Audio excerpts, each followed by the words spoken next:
Good morning students. Last topic हमारा first chapter का animal husbandry का वो है बी कीपिंग। इस वीडियो को दो पार्ट में पढ़ करके हम लोग इस टॉपिक को कंप्लीट करेंगे। बी कीपिंग, जिसको हम एपी कल्चर के भी नाम से क्या करते हैं जानते हैं। एपी कल्चर एक तरह से साइंस का ब्रांच होता है जिसमें हम बी यानी हनी बी की रेयरिंग, केयर और मैनेजमेंट ऑफ हनी के बारे में क्या करते हैं, स्टडी करते हैं। यानी साइंस का वो ब्रांच जहाँ पर हम हनी बी मधुमक्खियों के बारे में स्टडी करते हैं, उसकी रेयरिंग या उसके केयर का जहाँ स्टडी करते हैं, साइंस के उस ब्रांच को हम क्या नाम देते हैं, एपी कल्चर का नाम देते हैं।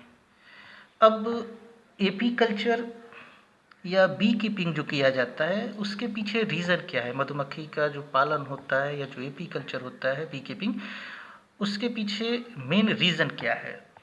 बी कीपिंग से जो एक सबसे इम्पॉर्टेंट प्रोडक्ट हमारा बनता है वो होता है हनी। जो शहद होता है वो सबसे ज़्यादा इम्पॉर्टेंट होता है, जिसका मेडिसिनल वैल्यू जो होता है यानी कि दवाओं में उसका काफ़ी यूज़ होता है। हम लाइन बाय लाइन पढ़ के आपको इस चीज़ को क्लियर कर देंगे। अब कहाँ कहाँ पर यूज होता है, क्योंकि हम जब भी हनी बी या मधुमक्खियों के बारे में पढ़ते हैं तो हमारा सबसे ज़्यादा फोकस जो होता है कि उससे क्या मिलता है, शहद या हनी मिलता है, और हनी ही उसका सबसे इम्पॉर्टेंट जो होता है वो प्रोडक्ट होता है। हनी का यूज़ जो होता है वो in the treatment of various disorder of human related to digestion, यानी कि अपच में डिसेंट्री, पेचिस में वोमिटिंग, स्टमक और लिवर एलिमेंट उल्टी में, या पेन स्टमक पेट में, या फिर लीवर में जो घाव हो जाए या लीवर से रिलेटेड जो बीमारियां होती है वहाँ पर जो होता है हनी का काफ़ी रोल होता है। साथ ही साथ हनी जो होता है वो एक ब्लड प्यूरीफायर, ब्लड को साफ करने वाला भी होता है। क्योर अगेंस्ट कफ, कफ में भी काम करता है। सोर थ्रॉट, गले की खराश हो, ulcer of the tongue, ulcer of stomach and intestine, पेट में, आंत में या फिर टंग जीभ में जो अल्सर या घाव या फोड़े हो जाते हैं उसमें भी जो होता है शहद जो होता है यह हनी काफ़ी इम्पॉर्टेंट होता है। साथ ही साथ जो हनी होता है उसमें Honey is a rich of iron and calcium, it helps in the growth of human body. तो जो हनी है उसमें आपका कैल्शियम भी होता है, आयरन भी होता है, जो ह्यूमन बॉडी को ग्रोथ करने में क्या करता है, हेल्प करता है। तो सब मिला करके अगर कहें तो काफ़ी मेडिसिनल वैल्यू है, दवाओं के तौर पे जो है इसका काफ़ी क्या किया जा सकता है, यूज़ किया जा सकता है।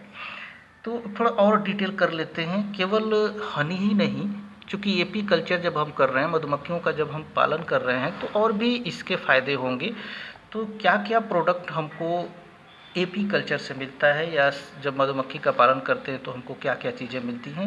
जब भी एपी कल्चर किया जाता है तो उसका प्रोडक्ट होता है हनी, शहद, वैक्स जो उसका मोम होता है, प्रोपोलिस, एंड बी वेनम या उसका जो पॉइजन जिसको हम कह सकते हैं, जिसको वो काटता जो जहर होता है, वो चीज़ जो होता है हमको एक प्रोडक्ट के तौर पे मिलता है और जिसका हम यूटिलाइज़ करते हैं। सबसे पहले एक बार फिर से हनी के बारे में, चूँकि हम प्रोडक्ट पढ़ रहे हैं एपी कल्चर का, यानी मधुमक्खियों से जो हमको प्रोडक्ट मिलता है उसमें हनी जो होता है उसका क्या कॉम्बिनेशन होता है, क्या क्या चीज़ें उसमें पाई जाती है। ऊपर तो हमने आपको बताया कि वो कहाँ कहाँ पे यूज होता है, और यूज़ में हमने बताया कि वो एक तरीके से ब्लड प्यूरीफायर भी है, ब्लड को साफ़ करता है डाइजेशन में, डिसेंट्री में, वोमिटिंग में, स्टमक लिवर एलिमेंट में, घाव में। साथ ही साथ उसमें कैल्शियम होता है, आयरन होता है जो बॉडी के ग्रोथ में हेल्प करता है। तो वो मेडिसिनल वैल्यू हो गया। अब हनी में क्या ऐसी चीज़ें प्रेजेंट है जो इतने सारे बीमारियों में जो है हमारा काम करता है। तो हनी एक स्वीट विस्कोस एडेबल फ्लूइड होता है, लिक्विड लाइक, और इसमें शुगर प्रेजेंट होता है, वाटर होता है, मॉइस्चर, मिनरल्स होता है, विटामिन्स होते हैं, अमीनो एसिड होता है, एंजाइम्स होता है, पॉलन होता है। इतनी सारी चीज़ें जो होती हैं वो हमारे हनी के अंदर क्या होता है, प्रेजेंट होता है। अब शुगर में भी कई टाइप्स होते हैं। तो शुगर में लेव्यूलोज, डेक्सट्रोज, सुक्रोज, डेक्सट्रिन, इतने तरह के आप देख सकते हो शुगर होते हैं। अगर मिनरल की बात करें तो शहद में जो मिनरल्स होता है, मिनरल्स ऑफ हनी में, उसमें कैल्शियम होता है, आयरन होता है, फॉस्फेट होता है, मैग्नीज होता है। अगर विटामिन की बात करें तो विटामिन में एक तरीके से विटामिन बी कम्प्लेक्स हम जिसको कह सकते हैं, यानी vitamin B 1, B 2, B 3, B 5, B 6, B 12, यहाँ पे आपके वो सारी चीज़ें बी कॉम्प्लेक्स, सारे विटामिन बी जो होते हैं वो प्रेजेंट होते हैं, जिसका केमिकल नाम यहाँ पे आपको दिया गया है pantothenic acid, biotin, pyridoxine, choline, thiamine, riboflavin, niacin. ये सब विटामिन बी के जो है वो जो टाइप होते हैं B 1, B 2, B 3, B 5, B 6, उसके जो है ये टाइप का केमिकल नाम है। साथ एस्कॉर्बिक एसिड यानी विटामिन सी। तो एक तरीके से हम कह सकते हैं कि हनी में शुगर भी होता है 3 तरह का, मिनरल्स में कैल्शियम, आयरन, फॉस्फेट होता है, विटामिन के तौर पे विटामिन बी कॉम्प्लेक्स होता है, विटामिन सी यानी एस्कॉर्बिक एसिड होता है, कलर, फ्लेवर और ऑर्डर, ये तीनों चीज़ यानी उसका रंग, उसकी सुगंध, उसकी खुशबू, जो टेस्ट है, वो सब डिपेंड करता है कि वो किस फ्लावर से रस ले करके या नेक्टर या पॉलन ग्रेन ले करके उसका हनी क्या कर रहा है, फॉर्मेशन कर रहा है। और 1 kilogram of honey content 3200 calories, 3200 calories जो होता है वो 1 केजी हनी में होता है। और एक काफ़ी एनर्जी रिच फूड है, मतलब काफ़ी एनर्जेटिकल जो है वो फूड होता है। दूसरा जो प्रोडक्ट होता है वो है बी वैक्स का, यानी जो उसका मोम होता है, और जो मोम होता है वो सेक्रेटेड होता है by wax gland of worker bee. है जो हम अगला वीडियो बनाएंगे तो हम वहाँ वर्कर बी के बारे में हम आपसे बताएंगे कि वर्कर बी क्या होते हैं। तो वर्कर बी में एक छोटा सा पैर के पास ग्लैंड होता है और उससे वो बी वैक्स या मोम का सेक्रेशन करते हैं। और बी वैक्स का यूटिलाइजेशन जो है वो हनी बी अपने हाइव, कंस्ट्रक्शन ऑफ हाइव, अपने छत्ते बनाने में जिसमें वो रहता है, वो बी वैक्स के ही द्वारा जो होता है उसका हाइव बनाया जाता है।